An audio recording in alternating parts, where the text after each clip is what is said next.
গাঁও পঞ্চায়ত গঠনক লৈ মাজত আৰু মাত্ৰ কেইটামান দিন বাকী। অসম কেবিনেটৰ সিদ্ধান্ত মৰ্মে অহা 21 জুনৰ পৰা 10 জুলাই তাৰিখৰ ভিতৰত গঠন হ'ব ৰাজ্যৰ গাঁও পঞ্চায়তসমূহ।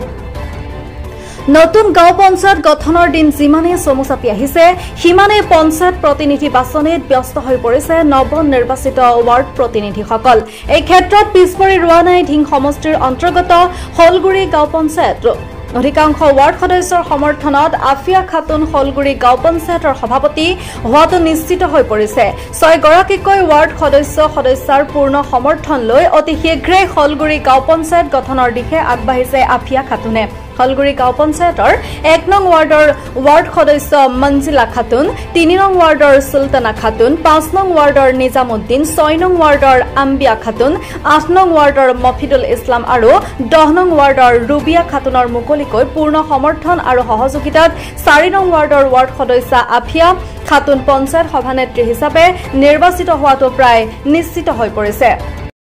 নমস্কাৰ, মোৰ নাম মফিদুল ইছলাম। মই হলগুৰি গাঁও পঞ্চায়তৰ 8 নং ৱাৰ্ডৰ পৰা ৱাৰ্ড সদস্য হিচাপে নিৰ্বাচিত হৈছোঁ। এতিয়া 4 নং ৱাৰ্ডৰ সদস্যা আফিয়া খাতুনক সভানেত্ৰী হিচাপে সমৰ্থন কৰিছোঁ। নমস্কাৰ, মোৰ নাম নিজামুদ্দিন। মই 5 নম্বৰ ৱাৰ্ডৰ ৱাৰ্ড সদস্য। মই 4 নম্বৰ ৱাৰ্ডৰ আফিয়া খাতুনক সভাপতি হিচাপে সমৰ্থন কৰিলোঁ।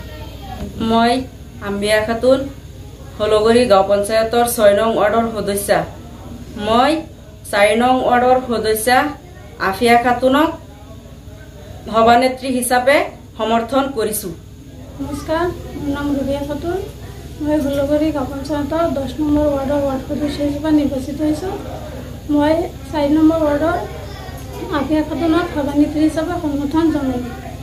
নমস্কাৰ, মোৰ নাম মঞ্জিলা খাতুন। মই হলগুৰি গাঁও পঞ্চায়তৰ 1 নম্বৰ ৱাৰ্ডৰ সদস্যা।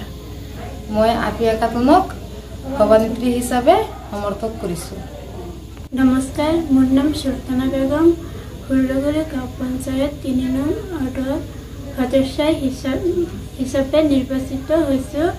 মই এতিয়া 4 নং ৱাৰ্ডৰ আফিয়া খাতুনৰ সভানেত্ৰী হিচাপে সমৰ্থন জনাইছোঁ।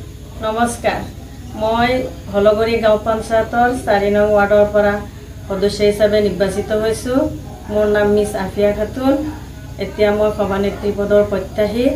মোক 1 নম্বৰ ৱাৰ্ডৰ মঞ্জিলা খাতুন, 3 নং ৱাৰ্ডৰ সুলতানা খাতুন, 5 নম্বৰ ৱাৰ্ডৰ নিজামুদ্দিন, 6 নম্বৰ ৱাৰ্ডৰ আম্বিয়া খাতুন, 8 নম্বৰ ৱাৰ্ডৰ মফিদুল ইছলাম, 10 নম্বৰ ৱাৰ্ডৰ ৰুবিয়া খাতুনে মোক সমৰ্থন জনাইছে।